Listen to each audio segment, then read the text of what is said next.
ঘুমানো তো নিষিদ্ধ রয়েছে এখানে। আপনি এখানে কি করেন? কথা বলেন, কই ঘুমান আপনি?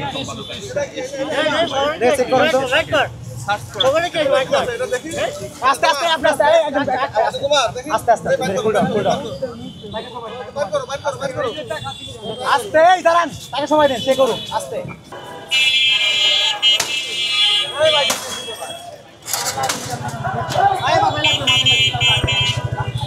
আমরা কিছুক্ষণ পরে এটি শুরু করব।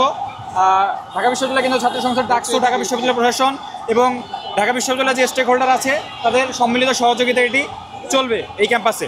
এবং যারা ভ্রাম্যমাণ আছে এই ভ্রাম্যমাণ দোকানগুলোকে এবং যে রিক্সা অতিরিক্ত যেগুলো রাস্তায় চলাচল করছে, বিভিন্ন সময় দেখা যায় অ্যাম্বুলেন্স সহ আমাদের শিক্ষার্থীদের চলাচলে এগুলো বিঘ্ন সৃষ্টি করে, এগুলো আমরা সরিয়ে দিব। এই ক্যাম্পাসে অননুমোদিত কোনো জিনিস মানে কোনো দোকান বা কিছু এগুলো তখন যেগুলো কোনো অনুমোদন নাই সেগুলো স্বাভাবিকভাবেই কোথাও থাকতে পারে না। সেভাবেই এখানে যে অননুমোদিত যে দোকানগুলো আছে এবং যারা ফুটপাথে যারা অবৈধ উপায়ে যারা থাকতেছে, বিভিন্ন ধরনের সমস্যা আমরা দেখতে পাচ্ছি, মাদকাসক্তি সব বিভিন্ন ধরনের ইস্যু এখানে জেনারেট হচ্ছে, এগুলো যাতে দূরীভূত হয় সেজন্য এই কাজ চলমান থাকবে। সংসার, বাচ্চা বাচ্চা লেখাপড়া আছে, আমাদের কোনো কর্মস্থান নাই। এখন নিজের জীবন জীবিকা নির্ভরের জন্য আমাদের এই রাস্তায় কাজ করতে হয়।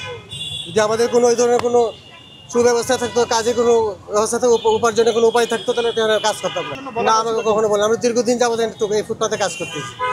আমরা তো কোনো এরকম কোনো পরিবেশ বা নোংরামিও করি না, আমাদের আশপাশ সব পরিষ্কার রাখি, আমাদের পেটে দেয় কাজ করি। আমাদের এর উপরে আমাদের নিজের ফ্যামিলি, খাওয়া, খাদ্য, বাচ্চা কাচ্চা লেখাপড়া সম্পূর্ণ দায় দায়িত্ব এখানে পালন করতে হয়। এছাড়া আমাদের কোনো আর অপশন নাই। আবেদন আমরা আমাদের কথা তো আর কেউ শুনে না। আমাদের কথা যদি শুনতো আর আমাদের প্রতি যদি সরকারের কোনো লক্ষ্য থাকতো তাহলে তো আমাদের রাস্তা আর এই সরকারি জায়গা দখল করে বা রাস্তায় কাজ করে আমাদের জীবন জীবিকা নির্ভর করতে হতো না। আর এই মাঝে মধ্যে যে একটা প্যারাশনি হয়রানি, যেমন এই সম্পূর্ণ মালগুলো তো আমরা অল্প চালান নিয়ে এনে কাজ করি, লাখ লাখ টাকা চালান না, 2-4 হাজার টাকা 5,000 টাকা ইনভেস্ট করে আমরা এনে কাজ করি।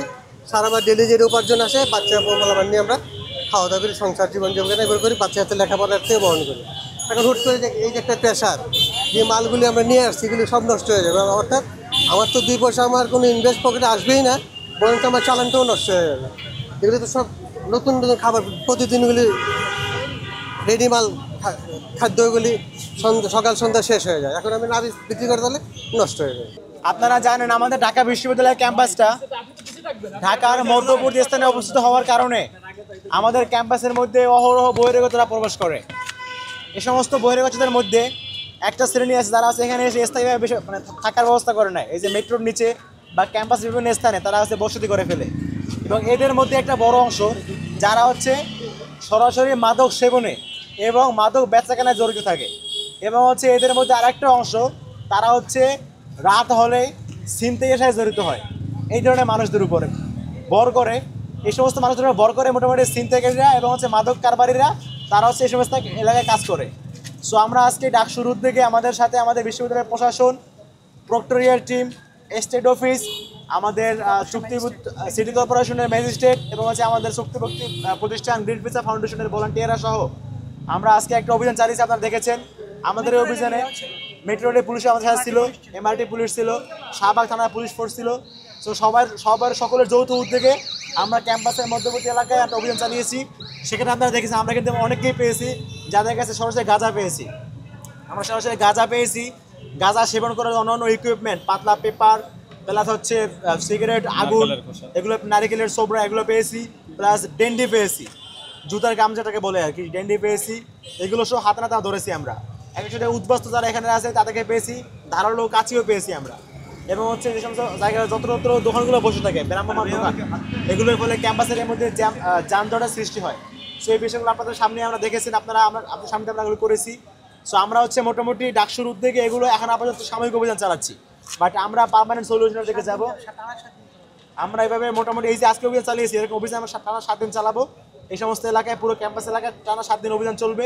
এই সমস্ত যাদের কথা বলেছি, এমআরটি পুলিশ, শাহবাগ থানার পুলিশ, বিশ্ববিদ্যালয় প্রক্টোরিয়াল টিম, স্টেট অফিসের লোকজন, গ্রিন ফিচার ফাউন্ডেশন, সকলের সমন্বয়ে টানা 7 দিন এই অভিযান চলবে যাতে করে এর ধারাটা বজায় থাকে। এবং হচ্ছে এটার পাশাপাশি আমরা ডাকসুর উদ্যোগে সার্বক্ষণিকভাবে আমাদের ক্যাম্পাস এলাকাকে বহিরাগত পরিবেশ নিয়ন্ত্রিত রাখবো, যাতে করে এই ধরনের মানুষজন যারা আমাদের শিক্ষার্থীদের সিকিউরিটির জন্য কনসার্ন তৈরি করে, তারা যেন ক্যাম্পাসে ঢুকতেই না পারে, সেজন্য আমরা হচ্ছে 24 ঘন্টা আমাদের ক্যাম্পাস এরিয়াকে তদারকির মধ্যে নিয়ে আসবো। তবে সেই পর্যন্ত সময়ের মধ্যেও যেন আমাদের শিক্ষার্থীরা সিকিউরিটি কনসার্নে না ভুগে, এই জন্য আমাদের এরকম সাময়িক অভিযান আজকে থেকে টানা 7 দিন চলবে এবং 7 দিন পরেও আমরা মাঝে মধ্যে অভিযান চালাবো। আজকে আটক বলতে আমরা মাদক দ্রব্য সহ 2 জনকে পেয়েছি, তাদেরকে আমরা পুলিশে হাওলা করে দিয়েছি এবং হচ্ছে যাদেরকে উদ্বস্ত পেয়েছি তাদেরকে আমরা উঠিয়ে দিয়েছি এখান থেকে। এবং হচ্ছে সিটি কর্পোরেশনের মাধ্যমে, সিটি কর্পোরেশনের যে যিনি ছিলেন আমাদের ম্যাজিস্ট্রেট, তার উপস্থিতিতে, তার মাধ্যমে যে সমস্ত ভ্রাম্যমাণ দোকানগুলো যাদেরকে বারবার ওয়ার্নিং দেওয়ার পরে উঠে নাই, তাদেরকে আজকে তাদের ম্যাজিস্ট্রেটের মাধ্যমে বুলডোজার দিয়ে তাদের দোকানগুলো ভেঙে দেওয়া হয়েছে। অর্থাৎ সিটি কর্পোরেশনের কাজ তারা করেছে আর কি।